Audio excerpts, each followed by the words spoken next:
स्वागत है आप सभी का। मैं हूं सौरभ शर्मा और आप देख रहे हैं कहानी कुर्सी की में अभी आपको कई राज्यों की खबर देंगे, लेकिन सबसे पहले बात करते हैं बनारस की, काशी की। ज्ञानवापी मस्जिद मामले पर इलाहाबाद हाईकोर्ट में इस वक्त सुनवाई जारी है। मुस्लिम पक्ष गए हैं हाईकोर्ट में सर्वे रुकवाने के लिए, एएसआई का सर्वे रुकवाने के लिए। पहले हिंदू पक्ष के वकील अपनी दलील पेश कर रहे हैं। मुस्लिम पक्ष ने हाईकोर्ट में वाराणसी कोर्ट के आदेश को चुनौती दी है। वाराणसी की अदालत ने ज्ञानवापी मस्जिद परिसर में सर्वे का आदेश दिया था।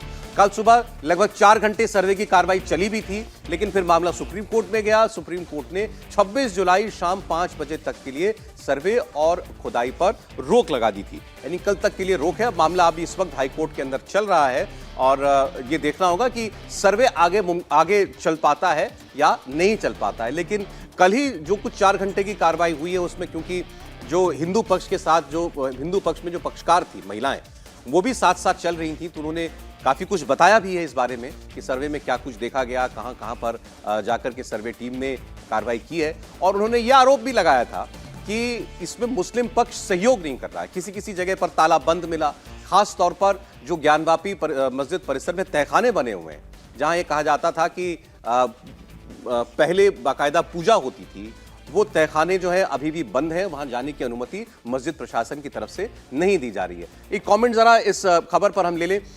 ये सर्वे को लेकर के कल से लगातार प्रदीप जी और आवाजें उठना शुरू हुई हैं। अब जब अदालत में मामला गया है कि होना चाहिए या नहीं होना चाहिए, कोर्ट इसको तय करेगा। लेकिन लोगों के मन में यह धारणा, खास तौर पर जब वो पक्षकार बाहर निकल करके बताते हैं कि सर्वे में कहां कहां पर क्या क्या देखा गया, तो यह प्रबल होती है कि कुछ छिपाया जा रहा है। नहीं, न छुपाया जा रहा हो या कुछ ना हो, तो भी सर्वे कराने में समस्या क्या है? जो छिपा रहा हो वो विरोध करेगा, जो जानना चाहता है वो चाहेगा कि सर्वे हो जाए।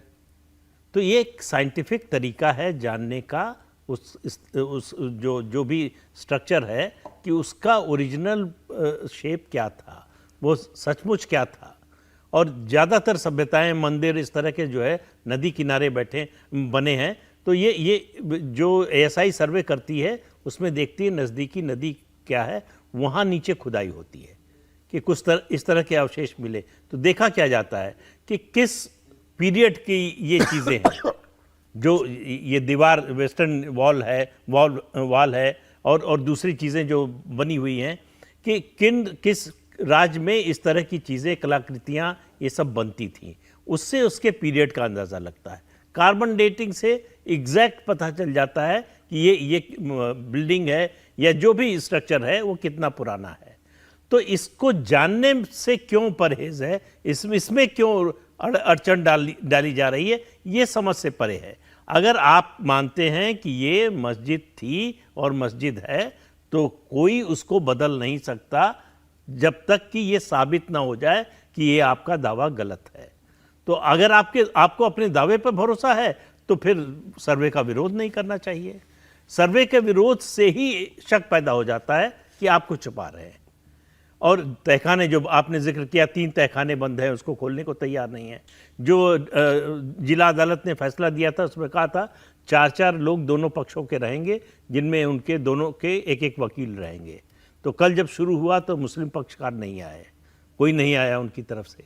फिर भी सर्वे शुरू हुआ, 5 घंटे चला, उसके बाद जो है बंद हुआ। सुबह 7 बजे से शुरू हो गया था, 12 बजे जब उनको खबर मिली सुप्रीम कोर्ट के फैसले की, तब उसके बाद उन्होंने बंद कर दिया। तो काफ़ी कुछ तो उनको पता चल चुका है। तो अब सवाल यह है कि हाई कोर्ट का फैसला क्या आता है।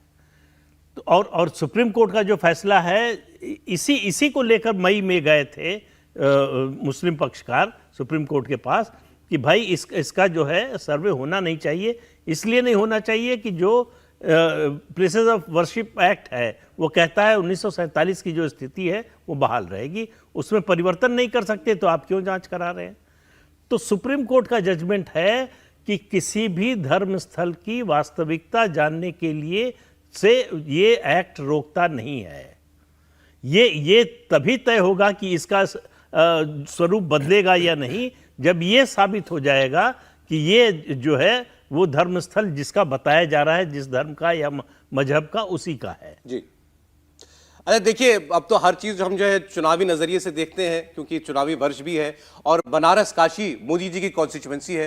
तो ये बड़ी चर्चा है कि मोदी जी के काशी में कुछ बड़ी खबर निकल करके आएगी क्या 24 से पहले, या यहां से कोई बड़ा अभियान कह लीजिए, या कोई दिशा चुनाव को बनारस देने वाला है क्या?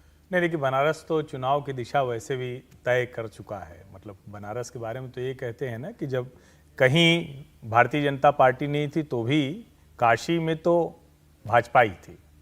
लेकिन अब यहाँ सवाल दूसरा है। आप जिस दिशा की बात कर रहे हैं वो अयोध्या में जब प्रधानमंत्री नरेंद्र मोदी बैठकर जब पूजा अर्चना के बीच में मुख्यमंत्री योगी आदित्यनाथ के साथ मंदिर का भव्य लोकार्पण कर रहे होंगे, तो क्या काशी से भी कुछ आएगा क्या? मुझे लगता है कि ये लोगों के मन में आ रहा है। अब इसका राजनीतिक परिणाम क्या होगा ये किसी को नहीं पता है, लेकिन लोगों को एक बात साफ दिख रही कि अगर भारतीय जनता पार्टी की सरकार उत्तर प्रदेश और केंद्र में नहीं होती तो आज ये जो कुछ हो रहा है ये इतनी आसानी से नहीं हो पाता, जो हर किसी को दिखता। और अब तो आप, पहले तो था जो नरेंद्र मोदी के आने से पहले जो था वो तो आप बाबा विश्वनाथ जाएं तो बड़ा मुश्किल हो जाए, गली गली में जाइए वो और शायद भूल जाएं। लेकिन अब तो आप साफ साफ गेट नंबर 4 से घुसते हैं और जहां बाद में पता चलता है कि यहां फोटो लेना मना है, तो वहीं से सींखचों के नीचे से जाते हैं मस्जिद में। तो साफ साफ दिखता है कि कुछ तो मामला गड़बड़ है। जब आप नंदी जी को देखने जाते हैं तो नंदी जी उधर मुंह किए हुए हैं। तो सब कुछ सामने दिखता है, और वो सामने इतना साफ क्यों दिख रहा है? क्योंकि केंद्र में और उत्तर प्रदेश में भारतीय जनता पार्टी की सरकार है। तो पॉलिटिकल मैसेजिंग तो क्लियर है। अब वो कितना आगे बढ़ाना चाहती है भारतीय जनता पार्टी, ये निर्भर करेगा। आपने पॉलिटिकल मैसेजिंग की बात की, खबर मैं और बता दूं आपको, योगी कैबिनेट के विस्तार से जुड़ी हुई यह खबर है। लोकसभा चुनाव से पहले योगी कैबिनेट का विस्तार होने जा रहा है। आपको बता दें कि यह विस्तार सितंबर अक्टूबर में हो सकता है, अभी तक जो जानकारी है। इसमें ओम प्रकाश राजभर और बाकी अन्य नेताओं को जगह मिल सकती है। आपको बताएं, योगी कैबिनेट में फिलहाल 8 मंत्री पद खाली हैं। नियमों के मुताबिक कैबिनेट में कुल 60 मंत्री बनाए जा सकते हैं, और इस साल सितंबर अक्टूबर में मंत्रिमंडल विस्तार जब होगा तब माना जा रहा है कि ओम प्रकाश राजभर को उसमें जगह मिल सकती है, क्योंकि राजभर की पार्टी अब एनडीए का हिस्सा है। समाजवादी पार्टी छोड़कर बीजेपी में वापस लौटे दारा सिंह चौहान, वो भी मंत्री बनने की रेस में शामिल हैं। तो बहुत सारी आकांक्षाएं हैं अभी जिनको पूरा करना है, और उसका एक माध्यम यूपी कैबिनेट बन सकती है। विनोद जी, नहीं देखिए, ओम प्रकाश राजभर जब आए एनडीए में वापस और दारा सिंह चौहान सपा छोड़ के भाजपा में आए, तो जाहिर है एक आश्वासन के साथ आए होंगे। और आश्वासन यही है कि चूंकि ओम प्रकाश राजभर अभी उत्तर प्रदेश में तो चुनाव 2027 में होने हैं, तो इस लंबा समय है, तो वो मंत्री बनना चाहेंगे। वो अपने बेटे को चुनाव लड़ाना चाहेंगे लोकसभा का। गाजीपुर के बारे में बात भी चल रही है। तो अगर वो अच्छा, भारतीय जनता पार्टी को भी ओम प्रकाश राजभर की उपयोगिता पता है, क्योंकि 2022 में अगर भाजपा पूर्वांचल में कई सीटें हारी तो उसका एक बड़ा कारण ओम प्रकाश राजभर का समाजवादी पार्टी के साथ होना था। ऐसे में जब ओम प्रकाश राजभर दोबारा लौट के आए हैं तो भाजपा किसी भी सूरत में उनको नाराज नहीं करना चाहेंगी, और इसलिए उनको मंत्रिमंडल में तो लेना लगभग तय है। विभाग भी शायद उनके मन का ही मिल जाएगा उनको, और बेटे को टिकट मिलेगा। तो ये एक जो अंडरस्टैंडिंग उनकी हुई है उत्तर प्रदेश को लेके, क्योंकि भाजपा यूपी में सबसे मजबूत पार्टी है। आज भी 64 सांसद हैं उसके, लेकिन उसकी कोशिश ये है कि 164 की संख्या को बढ़ा के जितना ज़्यादा से ज़्यादा कर सकें हम, नंबर एक। दूसरा, नो स्टोन अनटर्न वाली जो बात है कि यूपी जो सबसे बड़ा गढ़ है, वहाँ वो एक भी ऐसा काम नहीं करना चाहती जिससे उसको कोई एक सीट का भी नुकसान हो। इसलिए ओम प्रकाश राजभर का मंत्रिमंडल में, दारा सिंह चौहान का मंत्रिमंडल में जाना लगभग तय है। और दिलचस्प लेकिन ये देखना होगा कि इस विस्तार में बीजेपी के कौन से नेता मंत्रिमंडल में आ सकते हैं और कौन से बाहर जा सकते हैं। आप तो दोनों ही बात जो कह दी है, मैं कहना ही चाह रहा था कि यूपी में मंत्रिमंडल विस्तार ये बड़ा टची मुद्दा होता है। नहीं, बड़ी विचित्र स्थिति है उत्तर प्रदेश में। 18 कैबिनेट मिनिस्टर हैं, जिसमें से 10 ऐसे लोग हैं जो बाहर से आए हैं। पार्टी के सिर्फ 8 लोग हैं। डिप्टी चीफ मिनिस्टर, हाँ बिल्कुल, प्रदेश पार्टी के बाहर से ही आए। और देखिए, मैं तो ये ओम प्रकाश राजभर और दारा सिंह चौहान जो आए हैं, मैं तो इसको अच्छा नहीं मानता। उसकी वजह यह है कि देखिए, दारा सिंह अभी इतना बता रहे थे विनोद जी ने कितना नुकसान किया इन्होंने। आ रहे हैं, उसी पर आ रहे हैं। दारा सिंह चौहान जो है, इतनी गालियां देकर गए। जब आए थे उनको कैबिनेट मिनिस्टर बनाया गया, सारा सम्मान दिया गया। गाली देकर पार्टी को अभी गए। वो नोनिया समाज से आते हैं। फागू चौहान उसी समाज से आते हैं जिनको गवर्नर बनाया बीजेपी ने, उनके बेटे को विधायक बनाया। अगर वो नोनिया समाज का वोट नहीं दिला सकते हैं तो दारा सिंह चौहान कैसे दिला देंगे बीजेपी को वोट? एक सवाल यह है। ओम प्रकाश राजभर की बात, ओम प्रकाश राजभर कुछ नहीं थे जब बीजेपी ने 17 में लेकर उनको टिकट दिया, मंत्री बनाया, उनके सारे विधायकों को सरकारी पद दे दिए, इसके बावजूद गाली देकर छोड़कर गए। और वो 2019 में लोकसभा में साथ नहीं थे, तो लोकसभा में उनकी जो ताकत है वो बीजेपी को नुकसान पहुंचाने की नहीं है, क्योंकि विधानसभा में 5-7-8 हजार वोट से सीट बदल जाती है। 2027 तक ओम प्रकाश राजभर रहेंगे बीजेपी के साथ, इसकी गारंटी कौन देगा? और अभी लेकर आप उनकी ताकत और बढ़ा रहे हैं, तो ऐसा ना हो कि आप अपने लिए ही मुसीबत जो है वो तैयार कर लें। अच्छा, मैं केवल एक राजभर के अगर पुराने भाषण देखें जो प्रधानमंत्री जी के बारे में उन्होंने बोला है, तो जो प्रदीप जी कह रहे हैं, तो वाकई मतलब लगता है कि वापस फिर उनको लेके मंत्री बनाना, अब राजनीतिक नफे नुकसान की दृष्टि से भाजपा जो करे उसका भाई कोई संकट हो, मतलब ये हो कि कोई विकल्प ही नहीं है, मजबूरी है, सत्ता से बाहर हो जाएंगे, हार जाएंगे, तब भी एक बात समझ में आती है। विनोद जी ने कहा ना, नो स्टोन अनटर्न्ड, कुछ छोड़ो ही मत कि कहीं कोई कह दे कि बाद में ये कर लेते तो ये नुकसान मार लो। नहीं, तो इसमें कोई डिफरेंस ऑफ ओपिनियन भी रहता है क्या, जो सेंटर स्कीम ऑफ थिंग्स है और योगी जी की जो सोच है? वो हमेशा रहता है, आज की नहीं, इससे पहले भी अटल जी अडवाणी के समय में भी ये उत्तर प्रदेश की इकाई बीएसपी से अलायंस नहीं चाहती थी, केंद्र के लोग चाहते थे इसलिए हुआ।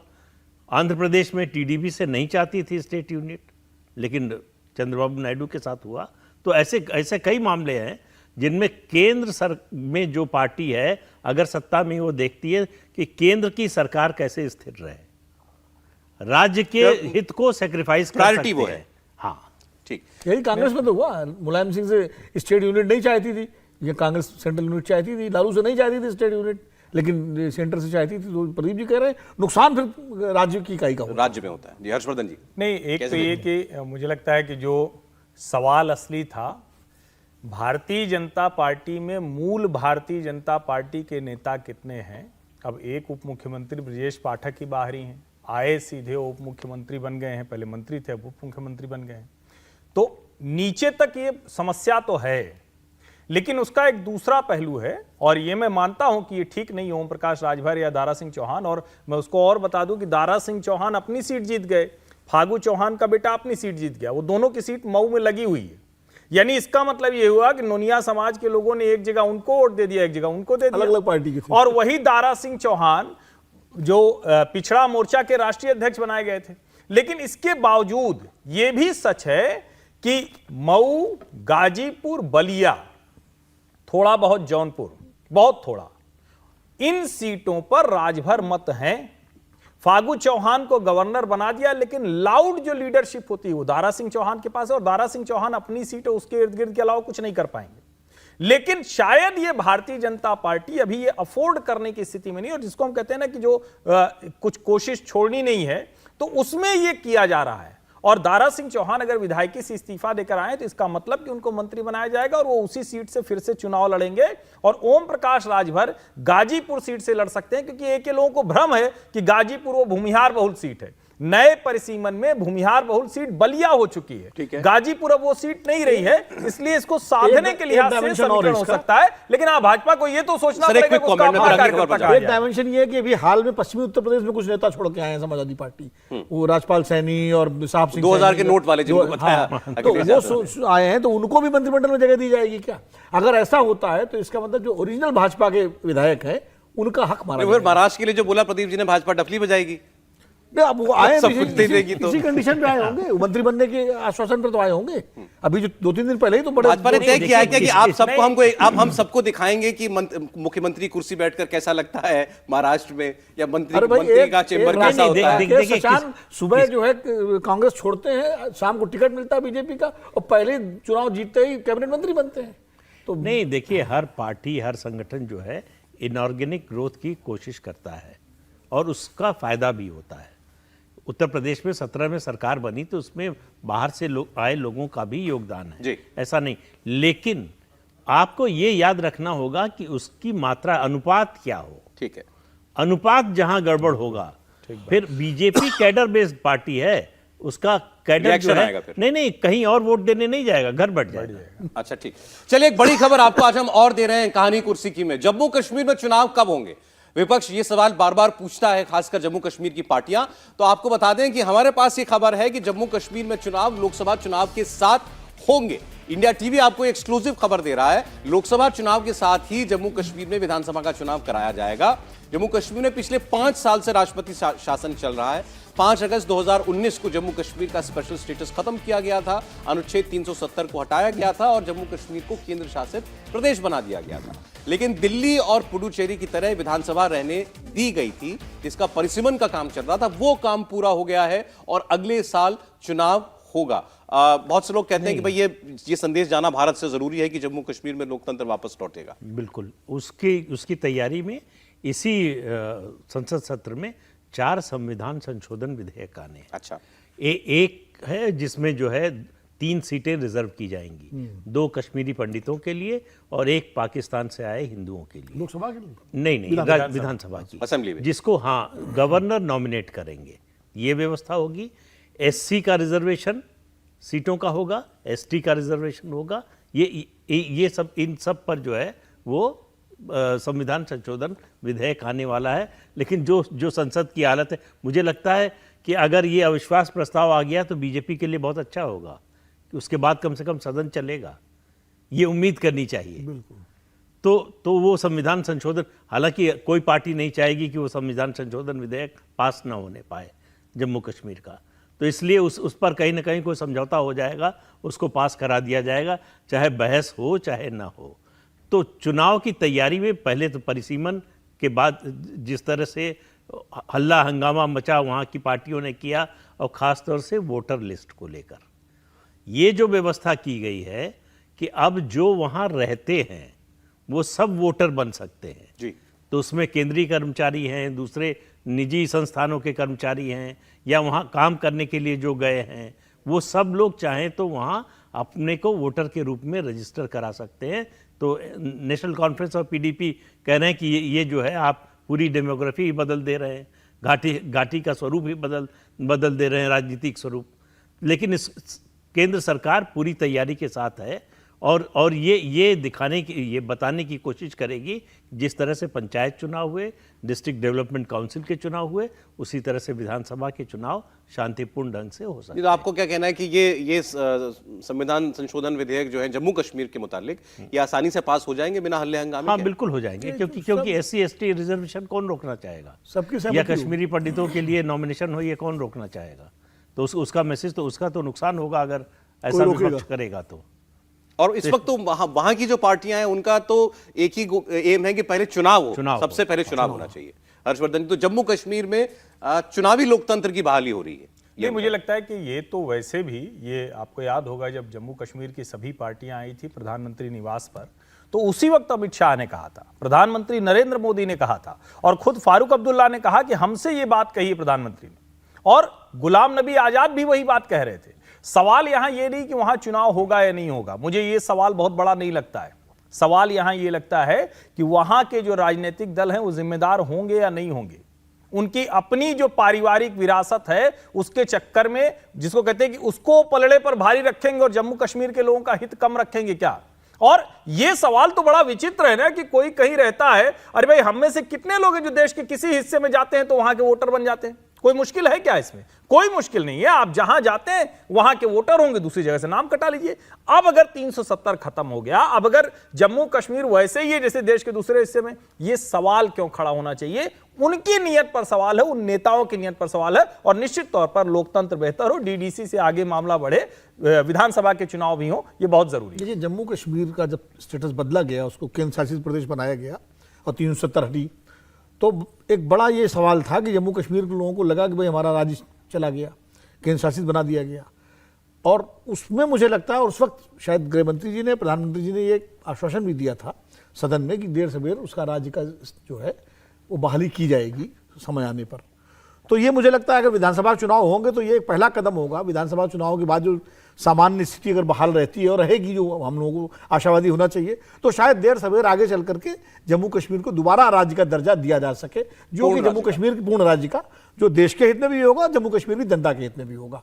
तो चुनाव जो है उस दिशा में एक बड़ा कदम होगा लोकतंत्र की बहाली का, क्योंकि इससे विश्वास कायम होगा जम्मू कश्मीर की जनता का भी और भारत सरकार का भी वहाँ की स्थितियां सामान्य हो रही हैं और दुनिया को एक मतलब जो है हम बता भी सकेंगे कि जम्मू कश्मीर जो है उसी तरह अभिन्न अंग है जैसे देश के अन्य राज्य, और खासकर पड़ोस में बैठे हुए पाकिस्तान को जो है आईना भी दिखाया जा सकेगा। चलिए, बहुत शुक्रिया। आज कहानी कुर्सी के लिए वक्त इतना ही था। प्रदीप जी, विनोद जी, हर्षवर्धन जी, बहुत धन्यवाद, आप लोग स्टूडियो आए। इंडिया टीवी हर वक्त हर जगह डाउनलोड करने के लिए सर्च करें India TV news Google play store या ऐप स्टोर पर।